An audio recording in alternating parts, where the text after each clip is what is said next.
रतिवर्धन।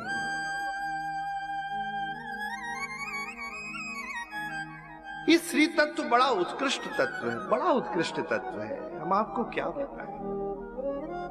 हम जब भी श्री जी की चर्चा करते हैं तो हमको वाल्मीकि रामायण की एक घटना याद आ जाती है। बड़ी प्रसिद्ध घटना है। प्रणिपात प्रसन्ना ही मैथिली जनकात्मजाः, अद्भुत जानकी जी का चरित्र। श्री राम लंका को जीत चुके, रावण मारा जा चुका है और श्री हनुमान जी को राम प्रभु ने कहा, जाओ हनुमान, जानकी को संदेश दो। श्री हनुमान जी पहुंचे। भगवती पराम्बा जगदम्बा विदेह वंश वैजयंती माता जानकी के सन्मुख हाथ जोड़कर खड़े हो गए। मां ने करुणा भरी दृष्टि से देखा, हे हनुमान, पहले भी मेरे हृदय को शीतलता तुम्हारी समाचार ने दी थी, क्या मंगल समाचार है? श्री हनुमान जी ने कहा, प्रभु ने लंका विजय कर लिए। लंकाधीश रावण को उसके समस्त सहयोगियों साथियों के सहित भगवान ने निज धाम पहुंचा दिया है। भगवती लीला को आगे प्रेषित करना है, आप श्री राम के पास चलें। जानकी जी प्रसन्न हो गई, हनुमान जी से कहा, हनुमान, मैं तुमको कुछ देना चाहती हूं, तुम जो वर मांगोगे मैं दे दूंगी। श्री हनुमान जी ने कहा, भगवती, यदि आप देना ही चाहती हैं तो मैं आपसे वर चाहता हूं। मेरे हृदय में एक बड़ी पीड़ा है, उसका समाधान जब तक नहीं होगा ना, तब तक ये पीड़ा हृदय में रहेगी। आप मुझे वर दे दो। जानकी जी ने कहा कि हनुमान, मैं क्या दूं आपको, बताओ। हनुमान जी ने कहा, मां, जब मैं प्रथम बार लंका आया तो रावण इन राक्षसियों से कहता था, सीतें बहुविधि त्रासहु जाई, जाओ जाके जानकी को बहुविधि त्रास हो जाए, कई कई प्रकार से त्रास दो।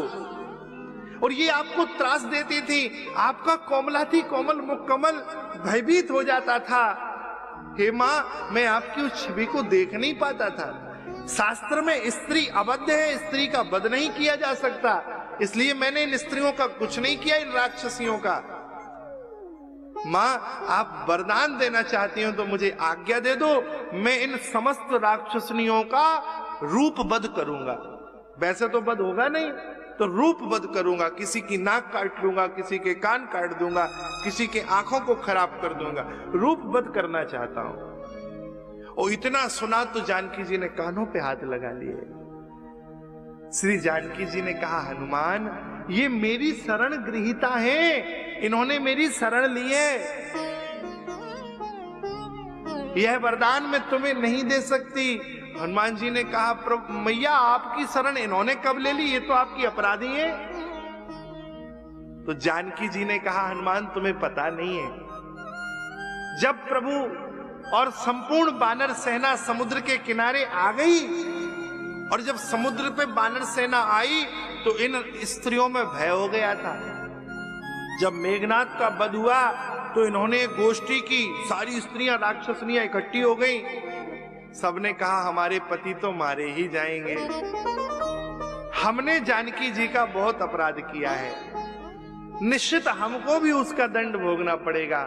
तो उन राक्षसनियों में एक वृद्धा राक्षसनी थी, वो खड़ी होके बोली कि हम जानकी को जानते हैं, इतने दिनों से उसे देख रहे हैं, वो बड़ी सौम्य है, यदि ऐसा कुछ होगा तो हम सब उसकी शरण में चले जाएंगे। ये बात उस गोष्ठी में तय हो गई थी कि यदि हमारे ऊपर कोई आफत आएगी तो हम सब जानकी जी की शरण में चले जाएंगे। इन्होंने शरण जानकी जी की प्रत्यक्ष स्वीकार नहीं की थी, केवल वहां सोचा था। सोचने मात्र से श्री जानकी जी ने उनको अपनी शरण गृहीता मान लिया और उनका कल्याण कर दिया, उनको कष्ट नहीं आने दिया। तो श्री तत्व अद्भुत तत्व है, जो श्री जी की शरण ग्रहण करे, हमारे श्री ठाकुर जी उसे सहज मिल जाए। तो श्री तत्व अद्भुत तत्व है, इसलिए